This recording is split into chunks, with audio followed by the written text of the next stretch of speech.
హైవ్యూర్స్ దేవకి నందన వాసుదేవ ఓ cinema వచ్చింది, మీకు తెలుసా? నాకు తెలిసి చాలామందికి తెలియదు. కానీ తెలిసినటువంటి వాళ్ళు ఉన్నారే, వాళ్ళు కూడా సినిమా చూడాలి. తెలిస్తే చూడాలా? చూడాలి.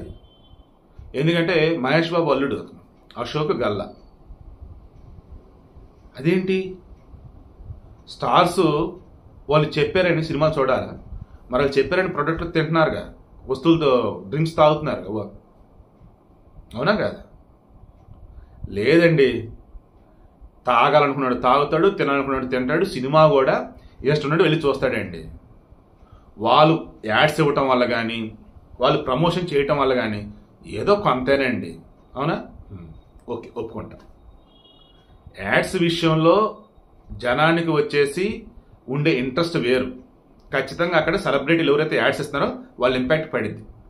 సినిమా విషయంలో అలా కాదు. సినిమా చూసేవాడు చాలా తెలివిగా ఉంటాడు. ఫస్ట్ షో చూసినప్పుడే బయటకు చెప్పాల్సిన మొత్తం చెబుతాడు.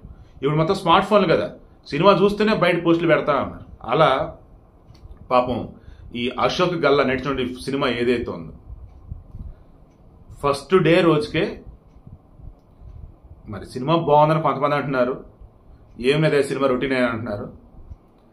సూపర్ స్టార్ కృష్ణ మనవడు, సూపర్ స్టార్ మహేష్ బాబు మేనలుడు అని మీరు సినిమా చూడాలా? సినిమా బాగుంటే చూస్తాం కదా, సినిమా ఏం బాగాలేదు అని అంటున్నారు. దీంతో ఫస్ట్ డేనే కొన్ని షోలు తీసేది అంటుంటే, లేదు ఫస్ట్ అన్నీ నడిచే, బట్ సెకండ్ డే థర్డ్ డేకి సినిమా ఆల్మోస్ట్ ఎత్తేసారయ్యా అంటున్నారు. సో వీడియో నేను చెప్పాల్సింది ఏం లేదు, సింపుల్ ఒకటే పాయింట్. మన దిల్ రాజు అన్నాడు వాళ్ళ కొడుకుకి సంబంధించి అన్ని హీరో చేత ప్రమోషన్ ఇప్పించున్నాడు, వాళ్ళ తమ్ముడుల కొడుకు అనుకుంటా.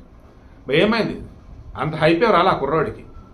మొన్న ఖా సినిమాకి సంబంధించి కిరణ్ అబ్బవరానికి సంబంధించి అతను పడ్డ బాధకి రిజల్ట్ ఎక్స్ట్రాడినరీలో వచ్చేటప్పటికి దిల్ రాజు చదే చెప్పాడు, ఇండస్ట్రీలో ఎవరు ఎన్ని చెప్పినా ఏం నడవు, సినిమా బాగుంటేనే నీ టాలెంట్ నీదే, నువ్వే ఎదగాలి అని చెప్పాడు. అదే అక్షరాలు ఈరోజు నిజమైంది. మన వరుణ్ తేజ్ మట్కా సినిమాకి సంబంధించి కూడా మనం మాట్లాడుకున్నాం. ఏమే పేరు మెగా ఫ్యాన్స్ అంతా, సినిమాని కనీసం హిట్ కాకపోతే హిట్ కాకపోతే కనీసం చూడాలి కదా, మినిమం కలెక్షన్ రావాలి కదా. మరి రాలేదు ఏంటంటే ఓపెనింగ్ కొంతమంది కామెంట్స్ పెట్టారు, అవును సార్ మేము మెగా ఫ్యాన్సే. అయితే ఏంటి సార్, సినిమా బాగోకపోతే మేము ఎట్లా వెళ్తాం, సినిమా బాగుంటేనే వెళ్తాం. శభాష్. ఇది ఒక సినీ అభిమానిగా నేను కూడా చెప్పేది ఇదే. ఓ హడావుడి చేయడాలు వద్దు బయట. ఇంకా సినిమా బాగుందంటే హ్యాపీగా వెళ్ళి చూడండి, బాగాలేదంటే సైలెంట్గా ఉండండి. ఎందుకంటే వెళ్ళే వాళ్ళు వెళ్తారు, వెళ్ళని వాళ్ళు ఆటోమేటిక్గా ఆగిపోతారు. వాంటెడ్గా కాలం నెగిటివ్గా పబ్లిష్ చేయడానికి వద్దంటున్నా. సరే, తెలుగు సినీ ఇండస్ట్రీలో నేను ఇప్పటికీ చెప్తున్నా, వెనకాల బ్యాక్గ్రౌండ్ ఉందిరా అంటే ఏదో ఒక విధంగా సినిమాలు వస్తూనే ఉంటాయి. వాళ్ళు బ్యాక్గ్రౌండ్ ఏమీ లేదంటే తీసిన 1-2 సినిమాలతో కనుమరుగైపోతారు ఉంటారనమాట. కావాలంటే ఒకసారి వెనక్కి దగ్గర క్రాస్ చెక్ చేసుకోండి. ఇంకా సినిమాలు తీస్తున్న వాళ్ళు ఎవరు, ఫ్లాపులు పడుతున్నా సరే సినిమాలు కంటిన్యూగా ఎందుకు వస్తున్నాయి? 1-2 సినిమాలతోనే యావరేజ్గా సినిమాలు వచ్చినా అట్లా వాళ్ళు ఎందుకు కనిపించలేదు? ఒకసారి క్రాస్ చెక్ చేసుకోండి.